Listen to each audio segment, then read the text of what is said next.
This video is meant to demonstrate how to make changes to the mastery criteria of the Apple Library templates in Learn in Central Reach.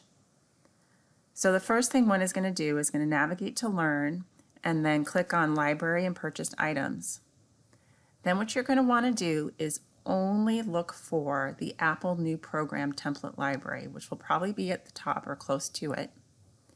And we want to click on that. And that's where all of our templates now live.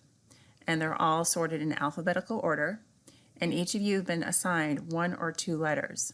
So if I'm assigned to letter D, I'll click on letter D, and you'll see that all of the programs that start with letter D are there. And then what I want to do is drill down to the smallest component, the set level, to make the changes to the mastery criteria. So I'm going to go through and drill down, keep going down, opening our files until we see a little graph. And it'll say set 1, set 2, set 3, etc. But that's where you want to be at. And for the templates, it's called the short-term goal. Typically, it's called the targets at the binder level, but for our purposes, we'll just call them sets. So then what you're going to want to do is you're going to want to click over to the right and click on the Edit button. And then you're going to want to scroll down to Data, actually Criteria and Prompting Strategies. And then what you're going to want to do is you're going to look at the intervention criteria. That's really important to know which template you're going to import from our template area. So this one says greater or equal to 80 over 2 data points. And that's really important because what we want to do is we want to import the template that's a probe 80 times 2. We have choices of 80 times 2, 80 times 3 sessions, 90 times 2, 90 times 3, etc. So what I'm going to do is I'm going to import a template, and I'm going to look for the probe 80 times 2 session, which is our default. And they're not always going to be 80 times 2. Like I said, there's probe 90 times 2, 90 times 3, 80 times 3, probe 100 times 2, but we'll always be using the ones that start with probe. Then I'm going to click continue, and then what you're going to see is that the baseline criteria has changed. Something has been added to it. What the problem has been is that we've only had one contingency.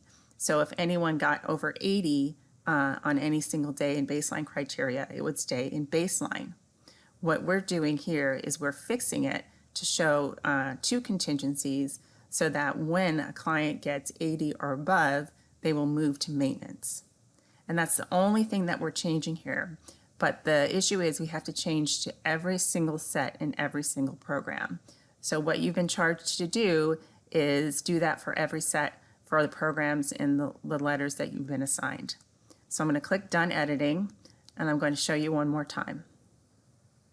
So I'm going to go down to the next set of this program and do the same thing. I'm going to click on the set, go over to the right to the Edit button, scroll down to Criteria and Prompting Settings, just right here. And then you're going to want to look again. All of the programs will have the same, within the programs, the sets will always have the same mastery criteria. So what we're going to want to do is import a template, and this is 80 times 2 again. That's our default probe 80 times 2. And remember again that you may have a 90 times 2 in your intervention criteria, 100 times 2, but they'll always start with the ones that you will be pulling in will start with probe. So I'm going to put in the probe 80 times 2, and I'm going to click continue, and then Done Editing. And one last time, I'm going to go into each of these sets. I'm going to click on them, click the Edit pencil, scroll down to Data, Criteria and Prompting Settings, and you'll notice there's only one criterion here for baseline. We want to change that, so we're going to import the template. This again is 80 times 2. Click Continue, and you continue doing that for all the sets within the letter that you've been assigned.